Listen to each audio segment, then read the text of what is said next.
皆さんこんにちは。フットボール天国へようこそ。こんにちは。さあ J リーグの夏の移籍市場、本当に目が離せない動きが続いていますね。特に大型移籍のニュースは毎日サッカーファンを熱くさせています。そうですね。今日はそんな注目選手の中から特に話題の4人の移籍の舞台裏に迫っていきたいと思います。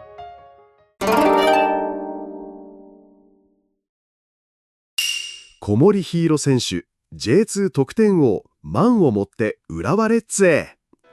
まず1人目はジェフユナイテッド千葉から浦和レッズへ完全移籍した小森ヒーロ選手です。小森選手といえばその得点力で J2 を席巻したストライカーですね。その通りです。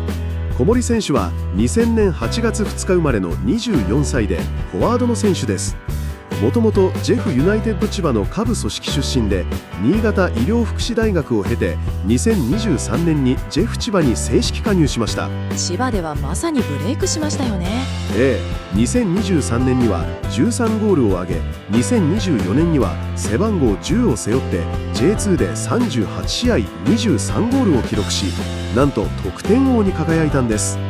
この活躍で2024年冬にはベルギー一部のシントトロイデン VV に期限付き移籍していました。ベルギーでの挑戦は話題になりましたが、残念ながら結果は出せなかったんですよね。はい、残念ながら公式戦5試合で無得点、プレー時間もわずか17分とベルギーでは苦戦しました。そして退団となり、今回2025年6月5日に浦和レッズへの完全移籍が正式発表されたんです。浦和レッズは2025年の FIFA クラブワールドカップを控えていますから、攻撃陣の強化が急務だったんでしょうね。まさにその通りです。浦和は小森選手の J2 での圧倒的な得点力と若さに大きな期待を寄せているようです。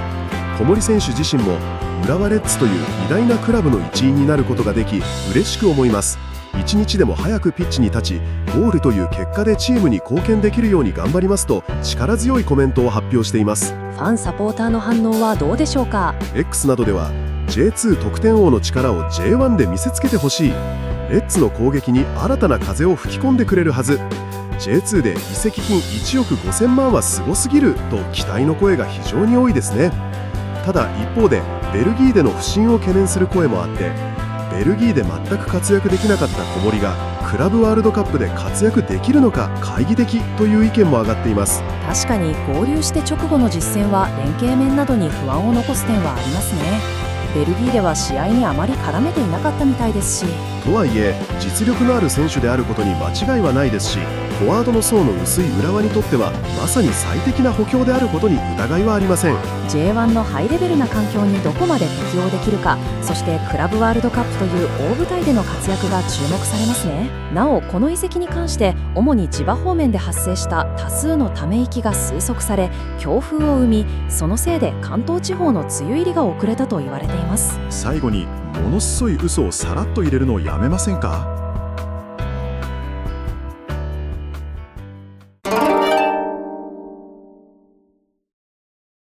長倉元樹選手、古巣浦和から FC 東京へ新天地での再起を期す。続いては同じく浦和レッズからの移籍です。長倉元樹選手が FC 東京へ期限付き移籍することになりました。長倉選手もまた非常に興味深いキャリアを歩んでいますね。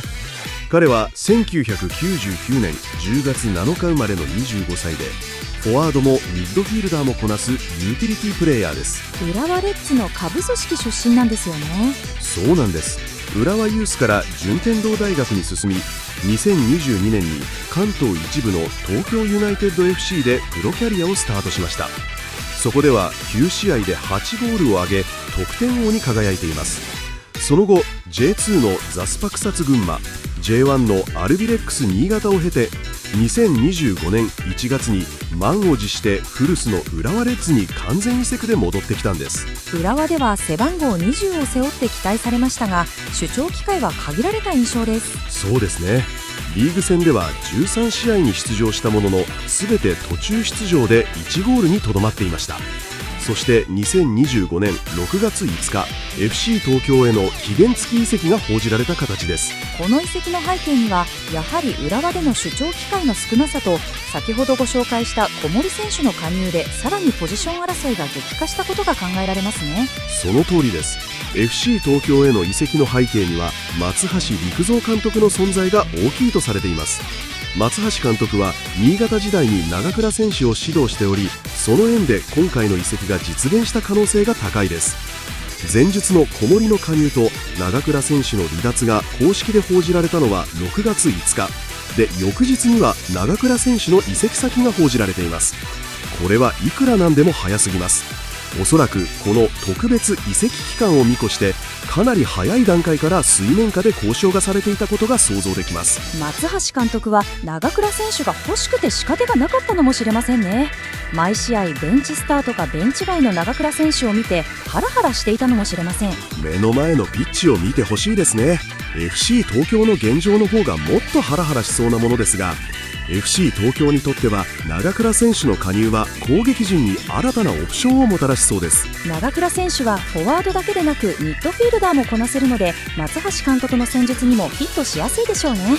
補強ポイントとも合致してますし、これは FC 東京の躍進が期待できそうですね。そうですが、彼を最前線で起用する場合、もう一つ FC 東京が必要としている補強ポイントがあります。その点を埋められれば完璧なんですが、そのもう一点の補強ポイントは以前作成した別動画で語っているので、ぜひご覧ください。一方浦和サポーターからはもっとチャンスを与えてほしかった、ユース出身なのに残念といった声も上がっており、感情的な反応も少なくありません。しかし長倉選手にとっては FC 東京での出張機会を増やし J1 での実績を積む良いチャンスとなるでしょう。新天地での長倉選手の活躍に期待が高まりますね。なおこの移籍に関して主に新潟方面から発せられたため息は強風となり、そのくだりはもう結構です。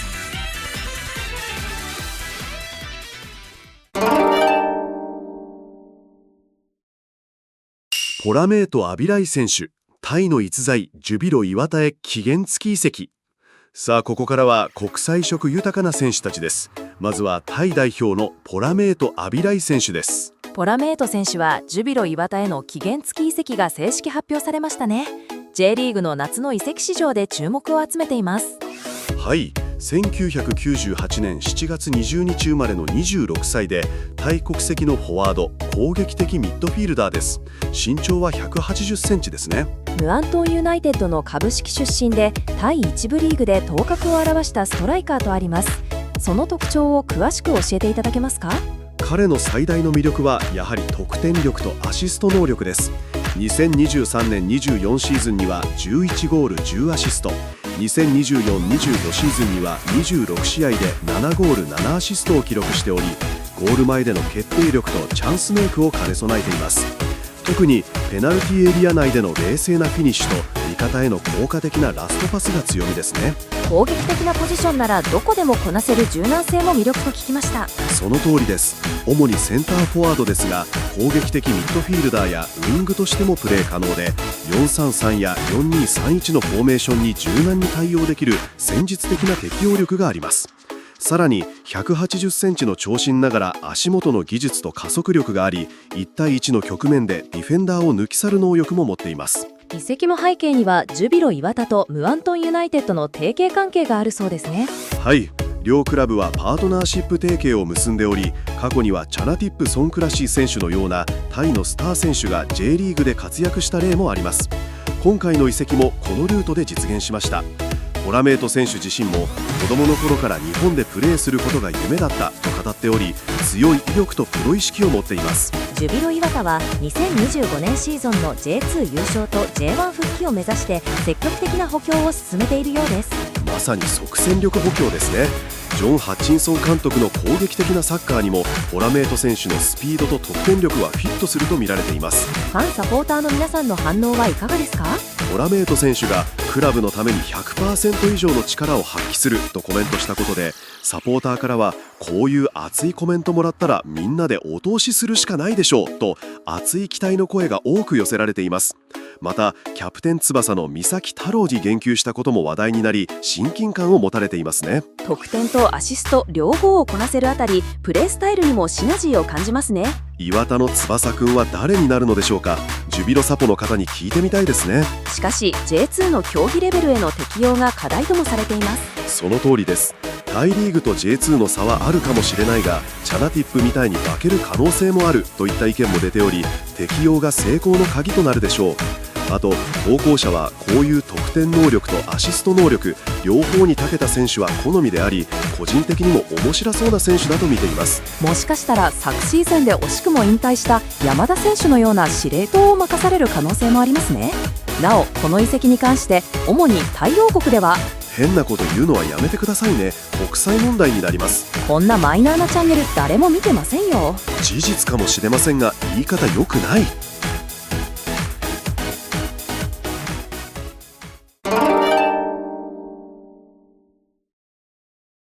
ベリック・ポポ選手、ブラジルの重戦車ファジアーノ岡山で J1 の壁を破れるか。さあ今日の鳥を飾るのはファジアーノの岡山へ期限付き移籍したベリック・ポポ選手です。ポポ選手はブラジル国籍のフォワードで、身長190センチ、体重86キロという恵まれた体格の持ち主ですね。まさに重戦車タイプのセンターフォワードと称されています。その体格を生かした空中戦での強さは際立っていて、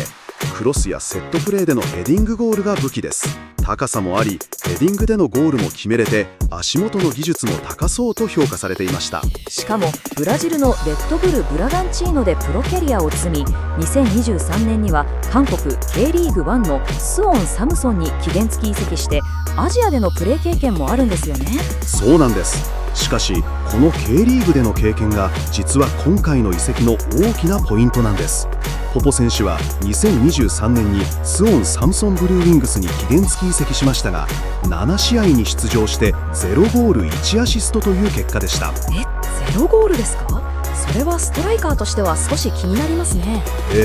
K リーグのサポーターからも得点力はあるはずなのに K リーグでは全く決められなかったという指摘がありました。チーム全体の戦術的混乱や出場時間の少なさ、そして動きの単調さが課題として挙げられていました。その K リーグでの結果を踏まえて、なぜファジアーノ岡山がポポ選手を獲得したのでしょうか。ファジアーノ岡山は J1 での残留と上位進出を目指す上で攻撃陣の強化が急務だったんです。元日本代表 FW の李中那歳さんが2025年4月にブラジルを視察した際にポポ選手を高く評価し、この選手は J で活躍するとコメントしたことも話題になっています。岡山の堅守速攻という戦術にポポ選手のターゲットマンとしての役割やセットプレーでの得点力がフィットすると期待されているんですね。まさにそうです。 J1 のフィジカルの強いディフェンダー陣に対抗する上でもポポ選手の体格と技術が生かされると考えられています。ファンサポーターの皆さんの反応はどうですか？ K リーグでの成績を懸念する声も当然あるでしょうが、もちろん K リーグでの不振を認識しつつも岡山サポーターはとにかく期待しかないです。 J1 ならもっと輝けるはずとポポ選手の潜在能力に高い期待を寄せています。ほぼ無名の状況から日本でブレイクしたパトリック選手の例もありますし、レッドブルグループが抑えていた選手ですからね。 K リーグでの経験を生かし J1 の舞台で再起を果たすことができるか、ポポ選手の活躍が岡山の J1 残留の鍵となりそうですね。なおこの移籍に関して何かあるんですか？特にありません。ないんかい。